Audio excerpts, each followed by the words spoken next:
जय बाबा की। जय हो बालाजी महाराज की जय। नमस्कार दोस्तों, जय बाबा की। आज मैं आपको बताने जा रही हूँ कि हम कैसे बालाजी महाराज, मेहंदीपुर बालाजी महाराज जो कि राजस्थान में हैं, उनकी सवा मनी का प्रसाद, उनका सवा मनी का भोग कैसे लगाते हैं। सबसे पहले आप जहाँ से भी आ रहे हैं वहाँ से या तो सुबह या फिर रात तक बालाजी धाम राजस्थान आप पहुँच जाइए। फिर आप वहाँ पर एक अच्छी सी धर्मशाला, होटल, जैसे भी आपका हो उस अकॉर्डिंग आप वहाँ पर रुकने का कोई ना कोई स्थान देख लीजिए। फिर सुबह वहाँ पर बालाजी महाराज की नहा धोकर बालाजी महाराज की आरती में सम्मिलित हो जाइए। आरती का समय 5:30 से 6:30 तक होता है, जिसमें कि बाबा की आरती, भगवान श्री राम की आरती होती है। उसके बाद वहाँ पर जल का छिड़काव होता है, जो कि बाबा का जल है, जो बाबा के चरणों से मिलता है, और जो वहाँ के महंत साहब जी हैं वो सब पर जल का छिड़काव करते हैं।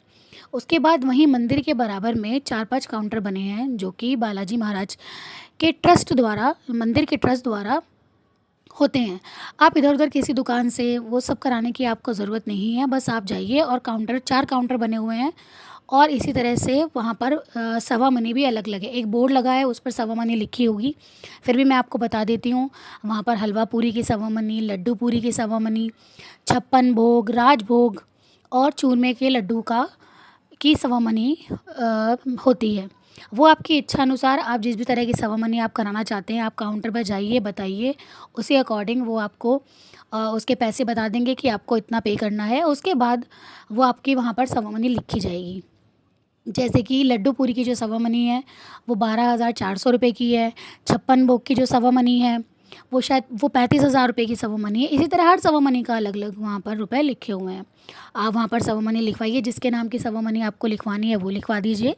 प्लस उसमें आपको कितने लोगों के लिए आपको वो भोजन चाहिए, जैसे कि आप 5 लोग हैं, आप 5 लोग का लिखवाइए, 10 लोग का लिखवाइए। बहुत लोग होते हैं जो अपने घर लेके जाते हैं, वो 40-50 लोगों के 40 मैक्सिमम आप वहाँ पर सवा मनी ले सकते हैं। उसके बाद आप दर्शन करिए, आराम से लाइन में लगिए। वहाँ पर 3 पहाड़ वाले बाबा हैं, वहाँ पर भी आप दर्शन करके आ सकते हैं। पूरा आप कर आके उसके बाद, हाँ, उसके बाद आपको 12 बजे वहाँ पर सवा मनी का भोग मिलता है। जो भी सवा मनी, जिसके नाम से सवा मनी चढ़ती है, जो सवा मनी चढ़ाता है वो कुछ नहीं खाता है। उसके बाद जो सवा मनी का प्रसाद है उसके लिए आपको अंदर एक गेट से, जहाँ काउंटर बने हैं उसी के बराबर में एक दरवाज़ा है, गेट है, वहाँ से आप अंदर एंट्री करिए, पर्ची दिखाइए, वो आपको बिठा देंगे।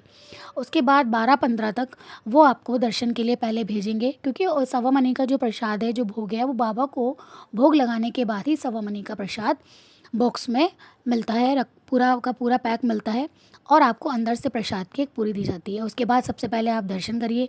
दर्शन करते हुए आप बाबा के दर्शन करिए। बाबा के दर्शन, बाल रूप में बाबा वहाँ विराजमान है, उनके दर्शन करिए।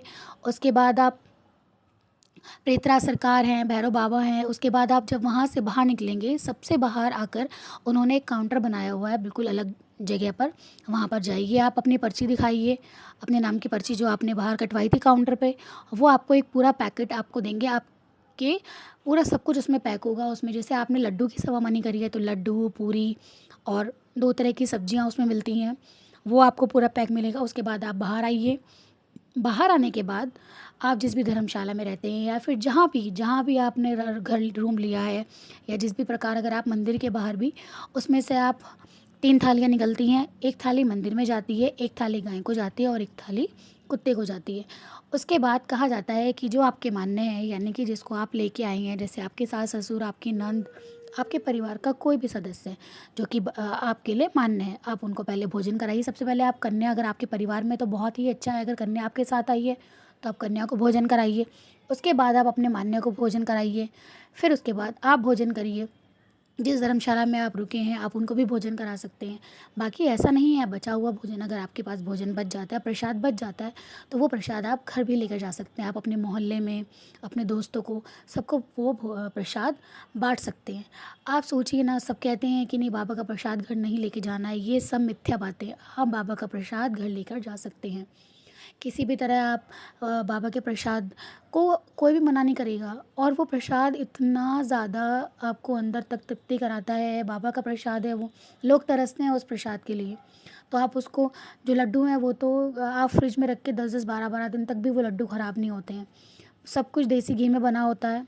तो आप उस प्रसाद को आप किसी को भी खिला सकते हैं, घर ले जा सकते हैं। और अगर आपको लगता है कि नहीं, घर नहीं लेके जाना, आपको वहाँ से कहीं और भी जाना है, तो आप वो प्रसाद धर्मशाला में ही, जो धर्मशाला की देखभाल करते हैं उनको भी दे सकते हैं, और कह सकते हैं कि कोई भी आएगा आप उसको वितरित कर दो। वो वहाँ के स्कूल्स में और गरीबों में सबको वो प्रसाद के रूप में बांट देते हैं। तो इस तरह से आप सवामनी कर सकते हैं बाबा के दरबार में। मेरे हिसाब से शायद से मैं आपको समझाने में सफल हुई होंगी। बाकी अगर मुझसे कोई भी गलती कुछ भी हुआ हो तो आप मुझे क्षमा करिए। बाकी मैं अपनी वीडियो यहीं पर समाप्त करती हूँ। जय बाबा की।